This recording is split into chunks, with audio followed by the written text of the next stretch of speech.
Today is Saturday, October the 13th, 2018.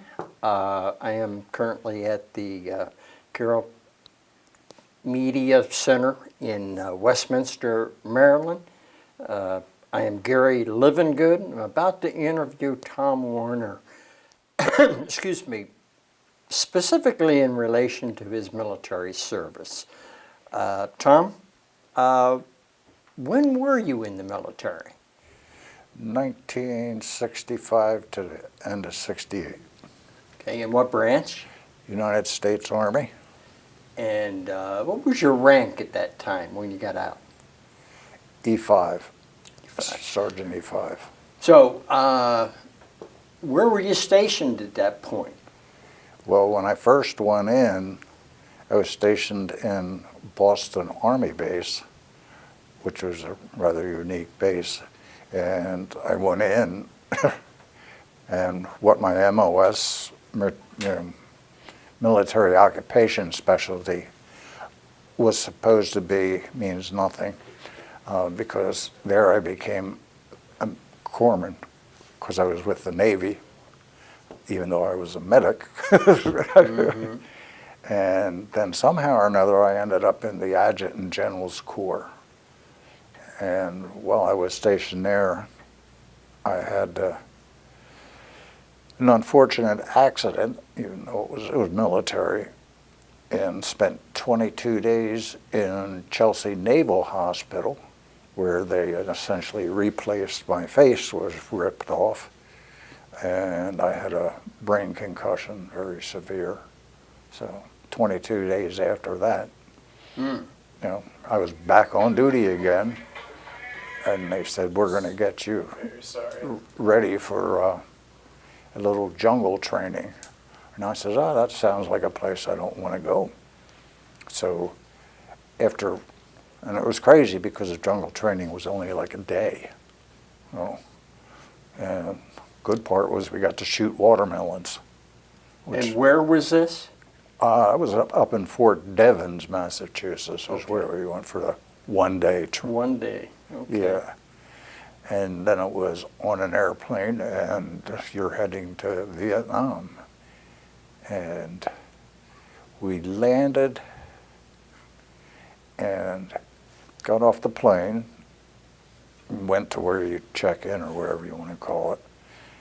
And the next thing I know, we hear mortars, rockets, and we're looking at holes going through this wall, which was machine guns. The Tet Offensive had started, and at that point I just asked, where the hell is John Wayne? So, and they're saying, okay, head for the bunker. I had no idea what a bunker was. So we'd headed for the bunker, and then they blew up the largest ammunition dump in South Vietnam, ours. It makes a hell of a boom. What base camp was this? This was just getting off the plane in Benoit. In Benoit? Yeah. Okay, so you went over to the 90th Replacement Company? I guess that was what the number was. Okay. I didn't know where I was going at that time. And so then they send you somewhere else not far away, and type up your orders. And just being there, you thought was safe, but saw a lot of people get shot. So I said, well, this isn't good. And I got my orders, and I said, well, where's this place? They said, oh, it's up north. I said, excuse me? I said, north is not good. It depends on how far north they're saying. Anywhere north was not good. Yeah. So anyway, they said, well, you'll be closer to the Hanoi than Saigon. I said, oh, that's encouraging right there. So I ended up at a place called Marble Mountain Air Facility, which essentially is a spot in Vietnam where, in my opinion, you might as well put a big bullseye, because we were on dust-off, which are medevac helicopters and gunships.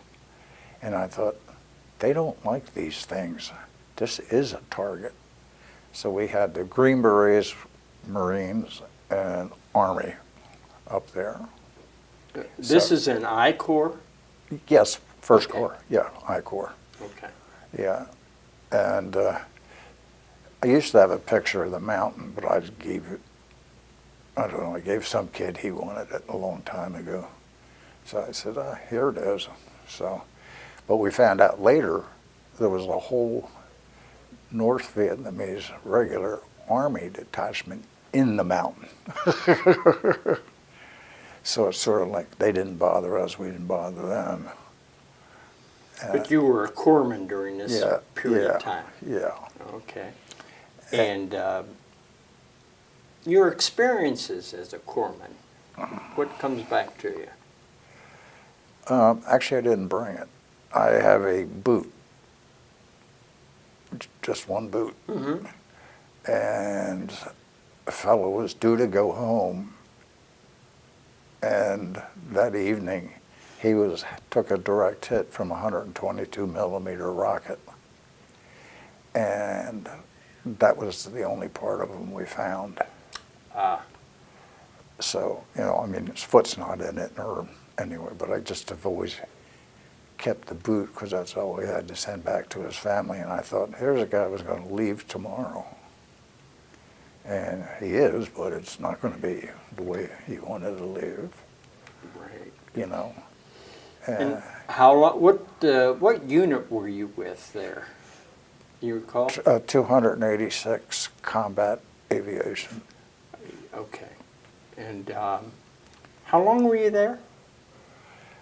Little over 9 months, because they actually let me go home a little early so I could start school.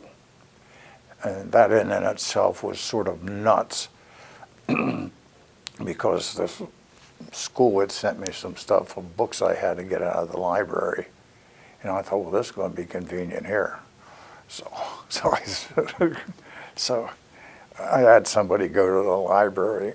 I wrote them a letter, and they sent me the books. And I said, well, at least I can start reading them, you know. And I think one of them was Walter Mitty is one I remember. So I said, okay. I said, I you know, might as well. And then after we got the heck kicked out of us, I don't know how many rockets we took, and just everything was pretty much flattened. So, and during that evening, a friend of mine, he and I were like just buddies no matter what. Mm-hmm. And see, that's the interesting thing. I come back here and I see so much racial nonsense. I said, you know, I says, it didn't matter. I says, we all wore green. You know, I have your back, you have my back. Mm-hmm. You know, and I remember his name to this day, LeVar Hilton. And we were taking a lot of fire, and somebody told me where he was, and he says he can't get out. I says, I'll get that sucker out. So I went back, and he looked at me, he says, you're the craziest white man I ever seen. And I just told him, I said, well, if I'm going to stay here a few more months and be miserable, you're going to be miserable with me. So just get up. And I got him out of there and drug him back. And he spent the extra months. There you go. There you Which he says, you're crazy. I said, well, I know you'd have done the same for me. He said, well, that's probably true too. He said, I wanted to make your life a little more miserable. I said, that's nice. So, Now, how old of a gentleman were you at that time? I was 21. 21. Yeah. Okay. Yeah. Because the average age in Vietnam at that point was like 19 or yeah. something like Yeah, that. yeah. Yeah. But I used to get, you know, work somehow or another. I ended up in military intelligence for some flight operations. And I think it had something to do with the fact I was colorblind. And they would fly me over areas, and they'd say, come back and draw a picture, which, you know, because I don't see color, I would. And they did whatever they did with it, I don't know. Uh-huh. I just knew this was my job, that's as far as I'm going, and that's the way it was. So like I said, when they give you a military occupational specialty, it's whatever they need at the time, So I said, well, that's fine with me, I don't care. So. I notice you have several accommodations on your jacket. Yes. What are those? Well, one of them, that's a good conduct medal, I think. Uh-huh. One of them, this is a campaign we were on. This is a Vietnam medal. Okay. I think so is that one. And this is the one that's, it's up there with the top 4 with the Congressional Medal of Honor and Silver Star, Silver Star, Bronze Star. And then there's this one, which is for meritorious service. So, which I didn't know what it meant until somebody told me. They said, that's a high decoration. What gave rise to the awarding of that? Saving my friend, which to me just seemed like a normal thing to do. The one that you just referenced? Yeah. Okay. Yeah, LeVar Hilton, great guy. You stay in contact with LeVar? I have his name, but I'm not a computer person, so I want to. But actually, there's a few people I did stay in contact with all the time. And unfortunately, I'll get a Christmas card all of a sudden and says, we're sorry to inform you that so-and-so has passed away. But I sent him a Christmas card. He was, I used to call him Sam, the X-ray man. He was a sweetheart, So, but like I said, that's the thing that just gets me, as I said, we didn't have color except for green, because that's what we wore. Nobody cared as to what you were. And I remember one person distinctly. He was, I don't know his name. He was a Mormon. He wouldn't pick up a weapon. But you could be under all kinds of going on, and he would go get you all the ammunition you want. And I just said to him, I says, aren't you worried about getting killed? He says, God's on my side. I said, well, I hope he stays right there. And the one thing he loved was Dr. Pepper. He wrote to Dr. Pepper and sent him a poem he wrote. Now, was he a conscientious objector? I don't know. Or, yeah. It's just he wouldn't bear arms. But he was in a combat zone. Oh, yeah. Yeah, okay. Yeah. It's like Desmond Doss from World War II. Right. He wouldn't pick up a weapon, but he was a corpsman. yeah. He's the only conscientious objector to ever win the Congressional Medal of Honor. Right. Right. Yeah. So you were there for like 9 months. Yeah. Then came back to the States, still in the service? I came back to the States, and that's why I was getting out of the service. Oh, okay. Okay. And they run you through and say, okay, where's this patch go? Where's this go? And I'm there, I don't know. So stick them on one side or the other. It didn't matter to me. I was going home. And this was in 1968? Yeah. It's September or October. And 7 days later, I was on a college campus. Doing what? I started off as an English major and was so bored with it that I said, well, what did I hate in high school, which was science. So I said, I'll take science. Give me at least a challenge. So, and then I found out I liked science. So I stayed in. I took probably every science course they had, from geology to astrology, physics, chemistry, advanced chemistry, and ecology. What college was this? Well, that was Glassboro State College, which is now Rowan University.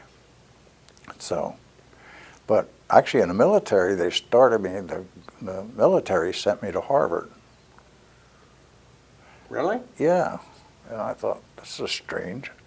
So I went there and took zoology. but it was only $25 a year for my tuition because I had some kind of grant, and I mean, making $68 a month wasn't exactly a ton of money. So they charged me $25. The problem was I got my books and they were $500. Okay. It's like, yeah. So Well, what did you do with your zoology experience? well, I always tell people the difference between many schools is if you go to Harvard, you may read about something that's very rare. They have it, okay? Most colleges you go to and you read something very rare, you don't have it. I see. So they had everything, And so ultimately you graduated from college? Yeah, became a chemist. A chemist? Chemist, yeah. And working... I where? worked first for, where did I work first? Campbell Soup, in pesticide, herbicide extractions and stuff like that. And then I went to a sort of what's called Harlico, but now it eventually turned to American Hospital Supply, and then now it's E-Merck. And we made and developed chemistries for detection of disease, and quicker detection like of glucose and stuff like that for diabetes. Okay. And I spent most of my time doing that, and that was in St. Louis. And then I was offered a job in Maryland, and I said, I've never been to Maryland, I'll give it a shot. And I worked for a small company called Kierkegaard and Perry Laboratories, which is now something else too, and they made antibodies. And I got to work with Bethesda Naval Hospital, doing a lot of testing that people said couldn't be done, which I just laughed at. And also worked with Cooper Hospital up in New Jersey on detection of similar cells in transplants, because you need to have a certain amount of one cell from the donor and a certain amount from the recipient. And if that ratio isn't correct, it'll reject. The problem is they're both the same cell. Yeah. So now how long did you stay involved in that line of work? well, eventually I started my own business. Oh. Yeah. And When was that? 90, I think 1998. Yeah. Mm-hmm. Yeah. And never had an employee quit. What was the name of your business? It was called BioFX Laboratories. It's located in Owings Mills. So, and we did the same thing, developed tests, and like I said, I did a lot of work for us, but with like Bethesda Naval Hospital and stuff like that. Okay. Because somebody told me one time, they says they would go to Pakistan and get all these stool sample and bring them back to me. And somebody said, you have the largest collection of wacky-packy poop. I said, well, yeah, I do. So, because over there you can just go get medicine if you want it. And I was checking for really typhoid and different other bacteria. Now, how large of a company was this? We had like 20-some employees. Yeah. No. Are you still involved with that company, or? No, I actually supposedly retired. Supposedly? Yeah, yeah. And then I started another business, which is called Silver Star Technologies, LLC, and putting together, I'm a history science buff. In other words, the history of science throughout the ages. And I just read some of these things and I'm thinking, you know, the smarter we are, the stupider we can get. You know? And I says, you know, I mean, some of these things go back to 400 BC. The Romans would travel across all these countries, but they never got dysentery. Why? Mm-hmm. Because they always put a silver coin in their water. Silver stops bacteria from reproducing. So they didn't get dysentery. I said, well, okay, I can accept that. But then we used it in World War I. It used to be used many times thereafter. And I'm thinking, what stopped us from being intelligent and turned to stupid? And to be honest with you, it's lobbyists and chemical companies. See, they work on giving you medicine to kill the bacteria. And anything that kills those bacteria normally is enough to kill you. But there's just a small amount in there, so we can slip that under. And I said, that doesn't make sense to me. Matter of fact, I went to the VA hospital, this was about a half a year ago, and they took a biopsy from over here, and then they called me and says, they're active cancer cells, we'll send you some medicine. I said, okay. So I read the box, and I said, this stuff's poisonous. So I said, I'm not going to use that. So I just put my silver on here. Did it every night. I went back, and they said, okay, we're going to take another biopsy. And I said, okay, go ahead. And the doctor looked, she said, there's nothing there. There should at least be a scar. I said, why? She says, that medicine really worked. I said, no. I said, you want it back? I said, I didn't use it. So I told her what I used, and I said, if you have cancer cells, if they can't reproduce, guess what? They die. I said, so I used that on there. And she said, well, we use this in some things too. I says, yeah, but I says, you use chemical silver. Silver nitrate, silver nitrite, silver sulfate. I says, they are compounds of silver. Mm-hmm. I says, I don't. I use 100% pure silver. And I says, it's easy to attach it to a water molecule, one molecule of water, one molecule of silver. I says, and the particle's so small, it's like when you pick up water, you can't see the hydrogen, can you? He said, well, no. I says, you can't see the silver, it's that small. So I started putting things together and found out a lot of things it could do. And like it did that. Mm-hmm. I've had third-degree burns, and I just put it in a solution of silver and then banded it. I said, what you're doing wrong, I'm working now with Fort Detrick. You sammer it. And I said, what the problem is you break the blister, but that blister is poison. I said, so when you break it, the poison's still there, and it changes the cell reproductive capabilities, which is why they're scarring.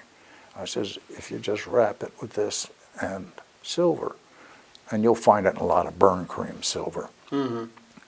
I says, it won't get infected, but it slowly draws out the poison, and normal cells begin to form as opposed to scar tissue cells. So when you, after treatment, there's no scarring. Well, my observation is from somebody who initially didn't like science. Yeah. Yeah. I know. Yeah. Strange the turns that life gives us sometimes. Yeah. So it's like, I said, well, something I really like and enjoy, so, why not pursue it? When you're going to work and not going to work, it makes it kind of nice. And the your total time in service in the Army was Right. how long? 3 years. 3 years. And what impact did that time makeup on your life? Well, it's like I always tell people, if you want to know what discrimination truly is, I says, why don't you come back from Vietnam in 1968? I said, you learned one thing very quickly. You don't mention you were in the military, and especially you were in Vietnam. I says, because they didn't discriminate. There was no such thing as you were one of them. And during, I can remember college, I don't know, I think it's when they invaded Cambodia or something, all these protesters got together and were going to take down the American flag.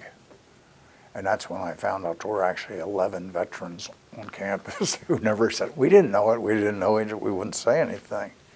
And we stood around the flag and they said, no, this is a step too far. And we prevented them from taking down the flag. So I just said, that's not going to happen.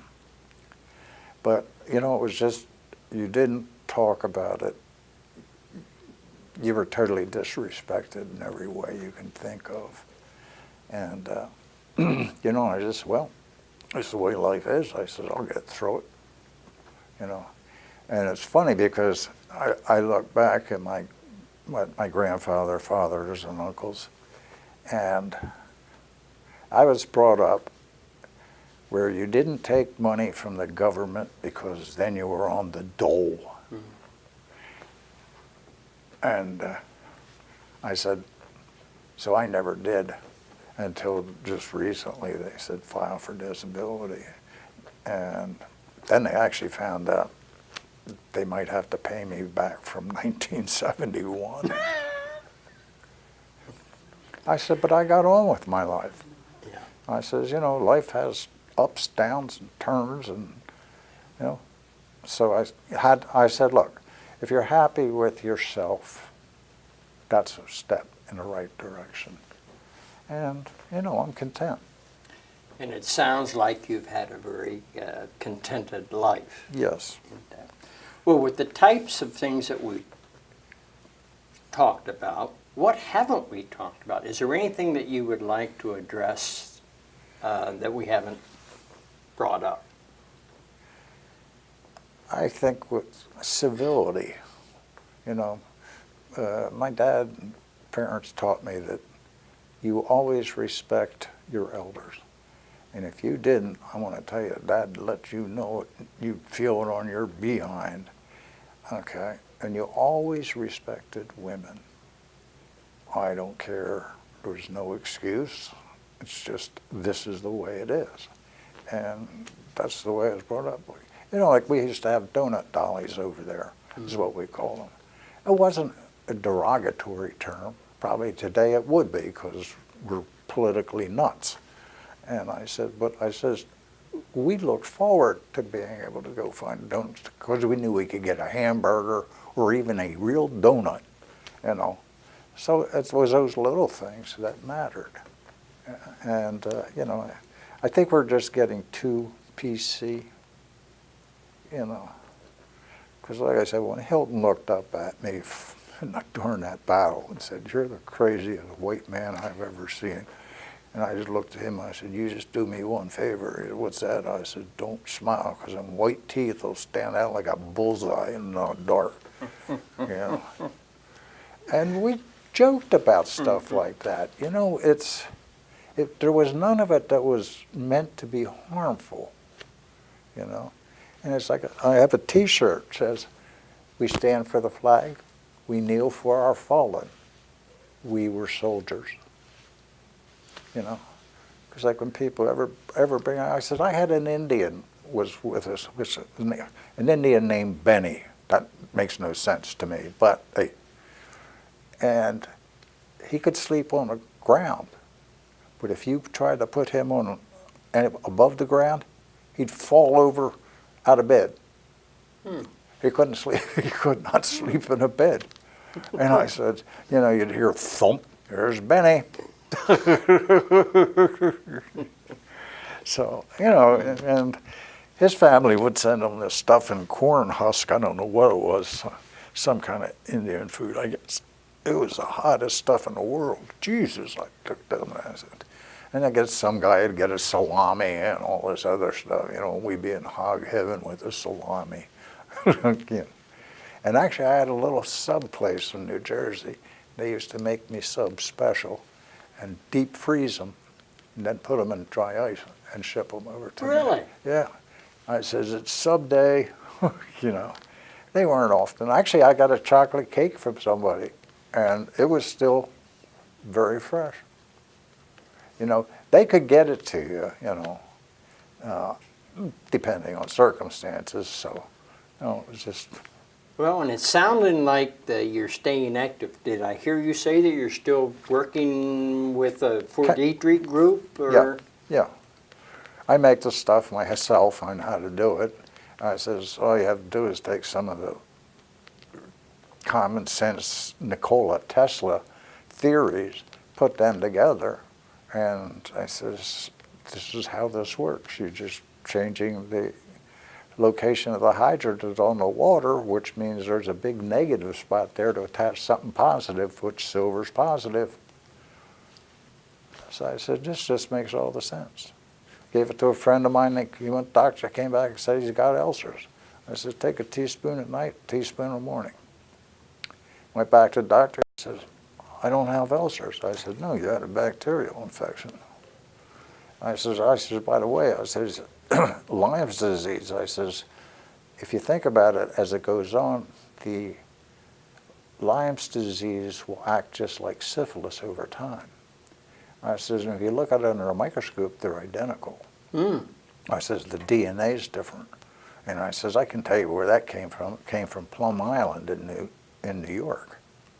I says, because they had a German scientist who was able to implant bacteria in a tick. I says, now look at the location of Plum Island in Lyme, Connecticut, straight up the river. I says, and that's probably where they did their testing. I says, the only thing is change the DNA sequence, and instead of getting syphilis from the tick, you get Lyme's disease. Yeah. I have pictures of it coming out, the mandibles of a tick and stuff like that. Because I had a three-dimensional microscope, which was just fascinating. And I worked with the VA up in Boston, because they were trying to follow neurological patterns through the brain. And I said, well, you're going at it the wrong way. So I worked out a way for them, and they can just pick out a single neuron now. And then Hopkins used some of it. I worked with Hopkins too, and Woerner and stuff like that. So I've been around the horn. I was going to say, it sounds like you've had a very interesting and impressive life. Yeah, I like challenges. You know, so, you know, don't tell me I can't, because I will. Well, is there anything else that we need to talk about? No, I just hope the VA finally gets their act together, because they're doing better, but they could do a lot better. I hope that is the case. And sir, I certainly thank you for your time, and I thank you for your service. You're welcome.